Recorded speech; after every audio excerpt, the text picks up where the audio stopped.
Winner family.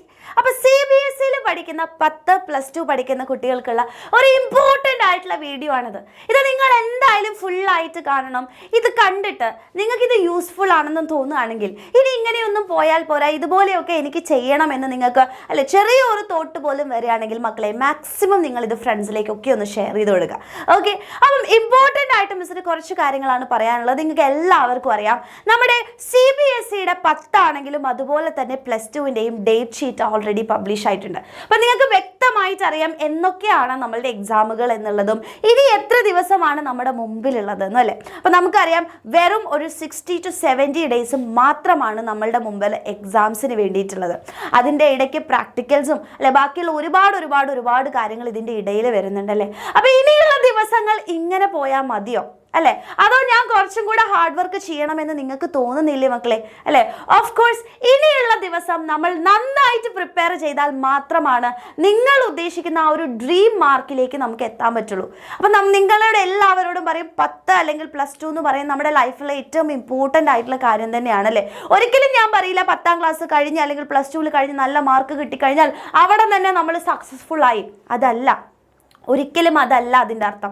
പക്ഷേ ഈ 10 ആണെങ്കിലും അതുപോലെ തന്നെ +2 ആണെങ്കിലും നമ്മളുടെ കരിയറിലേക്കുള്ള ഏറ്റവും ബേസ് എന്ന് പറയുന്നത് ഇവിടെ തന്നെയാണുള്ളത്. കാരണം ഈ ബേസ് നമ്മളുടെ സ്ട്രോങ് ആയിട്ട് പോവുകയാണെങ്കിൽ മക്കളെ +2 കഴിഞ്ഞ് നിങ്ങൾ ഏതൊരു ഫീൽഡിലേക്ക് തിരിയുകയാണെങ്കിലും ആ ബേസ് നിങ്ങളുടെ സ്ട്രോങ് ആണെന്നുണ്ടെങ്കിൽ നിങ്ങൾക്ക് അത്രയും ലാഭമായിരിക്കും, അത്രയും സുഖമായിട്ട് നിങ്ങൾക്ക് ബാക്കിയുള്ള കാര്യങ്ങളെ അല്ലെ പഠിക്കാനും മുമ്പോട്ടേക്ക് പോകാനും നിങ്ങൾക്ക് അത്രയും എളുപ്പമായിരിക്കും.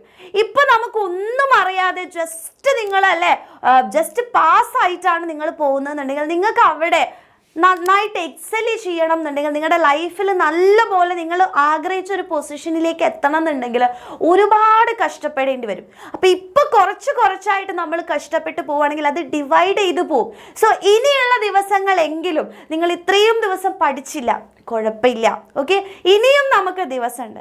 ഇതും പ്രോപ്പറായിട്ട് നിങ്ങൾ കൊണ്ടുപോകാൻ തയ്യാറാണെന്നുണ്ടെങ്കിൽ ഉറപ്പായിട്ടും നിങ്ങൾ ഡ്രീം ചെയ്ത ആ ഒരു പൊസിഷനിലേക്ക് നിങ്ങൾക്ക് എത്താൻ എന്തായാലും പറ്റും. ഓക്കെ, അത് എത്തിയവരുള്ളത് കൊണ്ടാണ് മിസ് പറയുന്നത്. ഓക്കെ, അപ്പം ഇനിയുള്ള ദിവസങ്ങളിൽ നിങ്ങൾക്ക് തോന്നില്ലേ നിങ്ങൾ പഠിക്കുന്നത് ചിലപ്പോൾ 2 മണിക്കൂറായിരിക്കാം, 3 മണിക്കൂറായിരിക്കാം, 4 മണിക്കൂറായിരിക്കാം. പക്ഷേ ഇനിയുള്ള കുറച്ച് ദിവസങ്ങൾ നിങ്ങളൊരു മിനിമം 12 മണിക്കൂർ നമ്മൾ പഠിക്കാൻ വേണ്ടി തന്നെ മാറ്റി വയ്ക്കണം.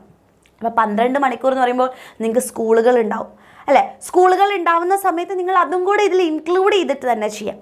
ഓക്കെ, അപ്പം അത് സ്കൂളില്ലാത്ത ദിവസങ്ങളാണെങ്കിൽ ആ 12 മണിക്കൂർ എഫക്റ്റീവായിട്ട് പഠിക്കാം. അപ്പോൾ 12 മണിക്കൂർ എന്നൊക്കെ പറയുമ്പോൾ നിങ്ങൾക്ക് പേടിയാവില്ലേ, ഈ 12 hours ഒക്കെ എങ്ങനെയിരുന്ന് പഠിക്കുക മക്കളെ. ഒരിക്കലും മിസ് പറയില്ല ഈ ഒരു വർഷം മൊത്തം നിങ്ങൾ 12 മണിക്കൂർ ഇരുന്ന് പഠിക്കണം, അല്ല, ഒരിക്കലും മിസ് അതല്ല പറയുന്നത്. ഇനിയുള്ള കുറച്ച് ദിവസങ്ങൾ നമ്മുടെ കയ്യിൽ കുറച്ച് ദിവസമേ ബാക്കിയുള്ളൂ. അപ്പം നിങ്ങൾക്കറിയാം എനിക്ക് എത്ര ചാപ്റ്റേഴ്സ് അറിയാം, എനിക്ക് എത്ര ചാപ്റ്റേഴ്സ് ഒന്നും അറിയില്ല അല്ലേ, എത്ര ചാപ്റ്റേഴ്സ് എനിക്ക് പകുതി അറിയാം, നിങ്ങൾക്ക് തന്നെ ഒരു ഐഡിയ ഉണ്ടാവും. അപ്പോൾ ഇത്രയും കാര്യങ്ങൾ അപ്പോൾ നിങ്ങൾ തന്നെ ആലോചിക്കുക, ഞാൻ ഇത്രയും സമയം ഇരുന്ന് പഠിച്ചാലല്ലേ എനിക്ക് ഇതെല്ലാം കംപ്ലീറ്റ് ആയി റിവിഷൻ നടത്തി എക്സാം എഴുതി നല്ല മാർക്കിലേക്ക് എത്താൻ പറ്റുമെന്ന് നിങ്ങൾ ആലോചിച്ച് നോക്കൂ. അപ്പോൾ ഇനിയുള്ള ദിവസങ്ങൾ കുറേ കാര്യങ്ങൾ നമ്മൾ ചെറുതായിട്ടൊന്ന് റെസ്ട്രിക്റ്റ് ചെയ്യേണ്ടി വരും അല്ലേ. അപ്പോൾ നമ്മൾ പഠിക്കാനിരിക്കുമ്പോൾ ചിലപ്പോൾ നമ്മുടെ ഫ്രണ്ട്സ് മെസ്സേജ് ചെയ്യും അല്ലേ, എടാ നമുക്കിന്നൊന്ന് പുറത്ത് പോയാലോ അല്ലേ, നമുക്ക് വേറെ ഏതെങ്കിലും ഫ്രണ്ട്സിൻ്റെ അടുത്തേക്ക് പോയാലോ, അല്ലെങ്കിൽ നമുക്ക് എന്തെങ്കിലും ഗെയിം കളിച്ചാലോ എന്നൊക്കെ പറഞ്ഞ് നിങ്ങളുടെ ഫ്രണ്ട്സിൻ്റെ നോട്ടിഫിക്കേഷൻസ് വരുന്ന സമയത്ത്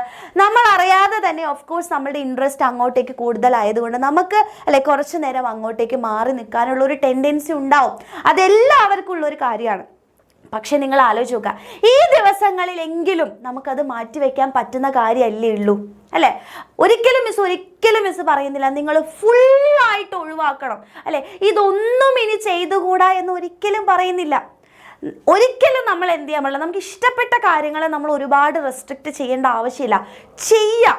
അപ്പോൾ നമ്മുടെ ബ്രെയിൻ ഒരു സാറ്റിസ്ഫാക്ഷൻ ഉണ്ടാവും. ഇത് നമ്മൾ കംപ്ലീറ്റ്ലി ഒഴിവാക്കുമ്പോഴാണ് നമ്മളുടെ ബ്രെയിനും ബാക്കിയെല്ലാം സ്ട്രെസ്ഡായിട്ട് എനിക്ക് ഒന്നും ചെയ്യാൻ പറ്റുന്നില്ല അല്ലേ, എനിക്ക് ഒന്നിനും അല്ലേ, ഞാൻ ഭയങ്കര ഹെക്ടിക്കായിട്ട് പോയിക്കൊണ്ടിരിക്കുകയാണെന്നുള്ളത് നമ്മുടെ ബ്രെയിനൊക്കെ ടയേർഡ് ആവാനുള്ള സാധ്യത കൂടുതൽ അതുകൊണ്ടാണ്. അപ്പോൾ നമ്മൾ എന്താ ചെയ്യേണ്ടതെന്ന് വെച്ചാൽ നമുക്ക് ഇഷ്ടപ്പെട്ട ഒരുപാട് കാര്യങ്ങളാണ്, ഫ്രണ്ട്സിനോട് സംസാരിക്കുന്നതായിരിക്കാം, ചാറ്റ് ചെയ്യുന്നതായിരിക്കാം, അല്ലെങ്കിൽ ഗെയിം കളിക്കുന്നതായിരിക്കാം, മ്യൂസിക് കേൾക്കുന്നതായിരിക്കാം, വീട്ടുകാരോട് സംസാരിക്കുന്നതായിരിക്കാം. അപ്പോൾ അതിനെല്ലാം നിങ്ങൾ സമയം കണ്ടെത്തുക. പക്ഷേ സിസ്റ്റമാറ്റിക് ആയിട്ട് ഒരു ലിമിറ്റ് വെക്കാം, ഒരു ടൈം ബൗണ്ട് ആയിട്ട് എല്ലാം ചെയ്യാം. മെയിനായിട്ട് നിങ്ങൾക്ക് ഒന്നിനും സമയം തികയാത്തതിൻ്റെ കാരണം എന്ന് പറയുന്നത് നിങ്ങൾക്ക് ഒരു പ്രോപ്പറായിട്ടുള്ള പ്ലാൻ ഇല്ലാതിരിക്കുമ്പോഴാണ്. നന്നായിട്ട് നിങ്ങളൊരു പ്ലാൻ ചെയ്ത് നോക്കൂ. അതായത് എനിക്ക് അല്ലേ ഇത്ര സമയം കൊണ്ട് ഇത്ര എണ്ണമാണ് തീർക്കേണ്ടത്, അല്ലെങ്കിൽ ഇത്രയും ചാപ്റ്റേഴ്സ് എനിക്ക് തീർക്കേണ്ടത്, അപ്പോൾ ഒരു ദിവസം ഞാൻ ഇത്രയും തീർത്തിരിക്കും എന്നുള്ള ഒരു ഡേ നിങ്ങൾ അതിന് വേണ്ടി കളയുക. ഇനിയുള്ള ദിവസങ്ങളിൽ കുറച്ച് പ്ലാൻ ചെയ്യുക. എല്ലാവരുടെയും ഫസ്റ്റ് സാധനം പ്ലാനിങ് ഒക്കെ അടിപൊളിയായിട്ട് നടക്കും. പക്ഷെ 2 ദിവസം അത് ഫോളോ ചെയ്തിട്ട് ബാക്കിയുള്ള ദിവസങ്ങൾ നമ്മൾ വിട്ടുകളയും. അങ്ങനെ ഇനി ചെയ്യരുത്. അത് ഫോളോ ചെയ്ത് പോരുകയാണെന്നുണ്ടെങ്കിൽ അതിനുള്ള റിസൾട്ട് കിട്ടിയിട്ടുണ്ട്. നമ്മളത് ഡ്രോപ്പ് ചെയ്യുമ്പോഴാണ് നമ്മളുടെ റിസൾട്ടും ബാക്കിലോട്ടേക്ക് പോകുന്നത്. അപ്പോൾ ഇനിയുള്ള ദിവസങ്ങളിൽ കുറച്ച് നമുക്ക് ഇഷ്ടപ്പെട്ട കാര്യങ്ങളൊക്കെ ഒന്ന് കുറച്ച് സമയം കുറയ്ക്കുക. എന്നിട്ട് ഒരിക്കലും റെസ്ട്രിക്റ്റ് ചെയ്യാതിരിക്കുക, കുറച്ച് ചെയ്യുക. ബാക്കിയുള്ള സമയം എഫക്റ്റീവായിട്ട് പഠിക്കുക. ഇപ്പോൾ പലരും ഉണ്ടാവും ഒരു ദിവസം ചിലപ്പോൾ ഹാഫ് ഡേ നമ്മൾ അറിയാണ്ട് നമുക്ക് മടി പിടിച്ച് വേസ്റ്റ് ചെയ്തു. അപ്പോൾ പിന്നെ ബാക്കിയുള്ള സമയം അപ്പോൾ വേസ്റ്റ് ചെയ്ത് പോയി എന്ന് വെച്ചാൽ ദുഃഖിച്ചിട്ടിരുന്നിട്ട് കാര്യമുണ്ടോ? എന്തായാലും നമ്മളത് വേസ്റ്റ് ചെയ്തു. സോ നമ്മൾ അടുത്ത പരിപാടി നോക്കുക. എന്താ അതിന് ശേഷമുള്ള ദിവസം വരുന്നുണ്ടല്ലേ, ഒരു ഹാഫ് ഡേ ഇല്ലേ, അത് നല്ല പ്രൊഡക്റ്റീവായിട്ട് എടുക്കുക. നന്നായിട്ട് ആ സമയം ഇരുന്ന് പഠിക്കുക. ഓക്കെ, അങ്ങനെ എന്താ ചെയ്യുക? നമ്മൾ ഒരിക്കലും നമ്മൾ ചെയ്തതിനെ ഓർത്ത് റിഗ്രറ്റ് ഇരുന്നിട്ട് കാര്യമില്ല അല്ലേ. അപ്പോൾ ഇനിയുള്ള സമയങ്ങളിൽ നമ്മൾ എങ്ങനെ നന്നാക്കാൻ പറ്റും, എങ്ങനെ എന്നെക്കൊണ്ട് ചെയ്യാൻ പറ്റും എന്നുള്ള കാര്യം ആലോചിക്കുക. പിന്നെ ഒരിക്കലും ഇപ്പോൾ നമ്മളൊരു സമയം, ചിലവർക്ക് രാവിലെ പഠിക്കാനായിരിക്കും ഇഷ്ടം, അതുകൊണ്ട് എല്ലാവരും രാവിലെ തന്നെ എണീറ്റിരുന്ന് പഠിക്കണം എന്നാണോ അതിനർത്ഥം? അല്ല.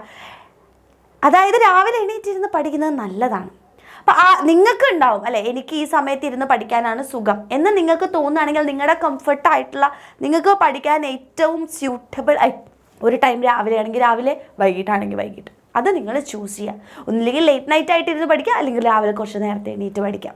അത് നിങ്ങൾ ചൂസ് ചെയ്യുക. പക്ഷേ ആ സമയങ്ങളിൽ ഉറക്കം തൂങ്ങിയിരിക്കാതെ എന്ത് ചെയ്യണം? കൃത്യമായിട്ട് പഠിക്കുക. ഇനി ഉറക്കം തൂങ്ങുന്ന സമയമാണെന്നുണ്ടെങ്കിൽ ആ സമയത്ത് നിങ്ങൾ കൂടുതലായിട്ട് പ്രോബ്ലംസ് ഒക്കെ ചെയ്യുക. മാത്സിൻ്റെ ഒക്കെ പ്രോബ്ലംസ് ഉണ്ടാവില്ലേ, അപ്പോൾ ആ പ്രോബ്ലംസ് ഒക്കെ ചെയ്യുന്ന സമയത്ത് നമുക്ക് നല്ല സുഖം തോന്നും. അപ്പോൾ ഉറക്കം വരില്ല. ഓക്കെ, ആൻഡ് നല്ല ഫ്രഷ് ആയിട്ടിരിക്കുന്ന സമയത്ത് ഉറക്കം തൂങ്ങിപ്പിക്കും, അല്ലെങ്കിൽ നമുക്ക് കുറച്ച് ടയേർഡ് ആയിപ്പിക്കും എന്ന് തോന്നുന്ന സബ്ജക്ട്സ് ആ സമയത്ത് ചൂസ് ചെയ്യുക. അപ്പോൾ ഓരോ ടൈമും ഓരോ സബ്ജക്ട്സിന് വേണ്ടിയിട്ട് നമ്മൾ ചൂസ് ചെയ്യുക. അതൊക്കെ നമ്മൾ എഫക്റ്റ് ചെയ്യും മക്കളെ. ഓക്കെ, അപ്പോൾ ഇനി ഡേറ്റ് ഷീറ്റ് വന്നു, പ്രാക്ടിക്കൽ എക്സാംസ് ആയി, ഇനി നമ്മുടെ കയ്യിൽ വേസ്റ്റ് ചെയ്യാൻ ഇനി സമയമില്ല. സോ ഇനിയെങ്കിലും എൻ്റെ കുട്ടികൾ സ്വന്തമായിട്ടൊന്ന് തീരുമാനിക്കുക, എന്നെക്കൊണ്ട് പറ്റുന്ന കാര്യമല്ലേ ഇതുള്ളൂ.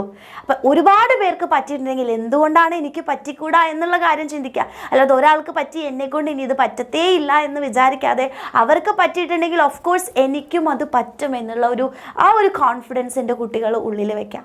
നിങ്ങളെ ഹെൽപ്പ് ചെയ്യാൻ എക്സാമിനർ എന്നും കൂടെയുണ്ട്. നിങ്ങൾക്ക് എന്തെങ്കിലും ബുദ്ധിമുട്ടുകൾ ഉണ്ടെങ്കിൽ, നിങ്ങൾക്ക് എന്തെങ്കിലും റിലേറ്റ് ചെയ്തിട്ട് എന്തെങ്കിലും വീഡിയോസ് വേണമെന്നുണ്ടെങ്കിൽ താഴെ കമൻറ്റ് ചെയ്യാം. നിങ്ങൾക്ക് മിസ് എനിക്ക് ഇങ്ങനത്തെ കാര്യങ്ങളൊന്ന് ചാനലിൽ ഇത്തരം വീഡിയോസ് വരികയാണെങ്കിൽ നന്നായിരുന്നു, എന്നെ ഹെൽപ്പ് ചെയ്യാൻ ഈ ടോപ്പിക്കിലൊരു വീഡിയോ ചെയ്യുമോ എന്ന് നിങ്ങൾക്ക് എന്തെങ്കിലും തോന്നുന്നുണ്ടെങ്കിൽ താഴെ വന്ന് കമൻറ്റ് ചെയ്തോളൂ. അതിനനുസരിച്ചുള്ള വീഡിയോസ് നമ്മൾ പോസ്റ്റ് ചെയ്യുന്നതായിരിക്കും. ഇനി മാക്സിമം നിങ്ങൾ എന്ത് ചെയ്യുക, ഫ്രണ്ട്സിനൊക്കെ ഒന്ന് ഷെയർ ചെയ്ത് കൊടുക്കുക. നമ്മുടെ ലൈവുകളൊക്കെ റെഗുലറായിട്ട് കാണുക. സബ്സ്ക്രൈബ് ചെയ്യാത്തവരൊക്കെ സബ്സ്ക്രൈബ് നോട്ടിഫിക്കേഷനൊക്കെ അമർത്തി വയ്ക്കുക. സോ ദാറ്റ് നിങ്ങൾക്ക് ഓരോ അപ്ഡേറ്റും കൃത്യസമയത്ത് കിട്ടും. ഓക്കെ, അപ്പം ഇനിയുള്ള ദിവസങ്ങൾ മക്കളെ ഒരു 12 hours, കുറച്ച് ദിവസങ്ങളിൽ നമ്മൾ കുറച്ച് കഠിന പ്രയത്നം ചെയ്ത് ഒരു 12 hours പഠിച്ചു നോക്കൂ. അതിനുള്ള റിസൾട്ട് എൻ്റെ കുട്ടികൾക്ക് കിട്ടിയിരിക്കും. പക്ഷെ ഒരിക്കലും ബ്രേക്ക് എടുക്കാതിരിക്കരുത്. ബ്രേക്ക് എടുത്ത് തന്നെ പഠിക്കും, ഇല്ലെങ്കിൽ നമ്മൾ ടയേർഡായി പോകും. ഓക്കെ, അപ്പോൾ ബ്രേക്ക് എടുത്ത് അത്രയും സമയം നമ്മൾ എന്ത് ചെയ്യുക, പഠിക്കാൻ വേണ്ടി മാറ്റി വയ്ക്കുക. ഇനിയുള്ള കുറച്ച് ദിവസങ്ങളെങ്കിലും അതിനുള്ള റിസൾട്ട് നമുക്ക് കിട്ടിയിരിക്കും. ഓക്കെ, അപ്പോൾ അടിപൊളിയായിട്ട് എൻ്റെ കുട്ടികൾ പഠിക്കുക. ഒന്നുകൊണ്ടും പേടിക്കേണ്ട ആവശ്യമില്ല. എക്സാമിന് നിങ്ങളുടെ കൂടെ തന്നെയുണ്ട്. താങ്ക് യു സോ മച്ച് മക്കളെ. സോ നമുക്ക് നെക്സ്റ്റ് വീഡിയോ ആയിട്ട് കാണാം. Thank you.